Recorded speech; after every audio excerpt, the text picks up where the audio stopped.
जी अस्सलाम वालेकुम। यार ये सऊदी लड़कियों ने तो वैसे कमाल ही कर दी है। मेरी नज़रों से ये क्लिप गुजरा है। मैं आपको शॉर्ट सी ये वीडियो बना के क्लिप साथ में ये मैं आपको पिक्चर वगैरह दिखा रहा हूँ। मैं ये आप डिटेल इसकी बता देता हूँ मैं ये मामला क्या बना है। देखिए एक पिक्चर आप देख रहे हैं जिसमें सऊदी लड़की एक गाड़ी के खड़ी हुई है तकरीबन 7-8 और उसके बाद वो एक पिक्चर आप और देख रहे हैं गाड़ी भाई बिल्डिंग में घुसी हुई है।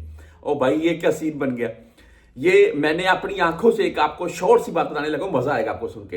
ये जद्दा की बात है। जद्दा में हैपर पंडा के साथ जो बुवादी वाली साइड पर हैपर पंडा है, आलम अल तौफीर के सामने बिल्कुल। अच्छा, वहां पर मैं अक्सर डिस्काउंट वाली वीडियो अक्सर शेयर करते रहते हैं।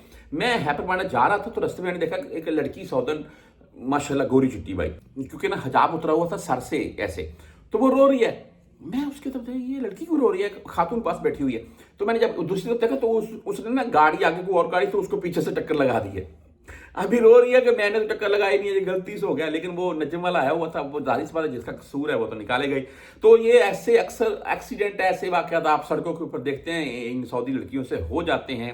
लेकिन उसके ऊपर भी फाइन वगैरह जो भी है वो डिटेल अगर इंश्योरेंस वगैरह हो तो फिर भी काम चल जाता है। बहरहाल ये एक पिक्चर आती है सोशल मीडिया के ऊपर जहां पर 7-8 सऊदी लड़की हैं और दूसरी पिक्चर आती है जैसा कि वो बिल्डिंग में गाड़ी लगी हुई है। तो इसके ऊपर तबसरे हो रखे थे कि भाई ये 7-8 लड़कियों ने मिलकर गाड़ी और उसके बाद गाड़ी उड़ा दी है बिल्डिंग में बैठो। भाई ऐसा नहीं है। ये एक दूसरी जो पिक्चर है ना, इस ये कॉफी शॉप है बेसिकली।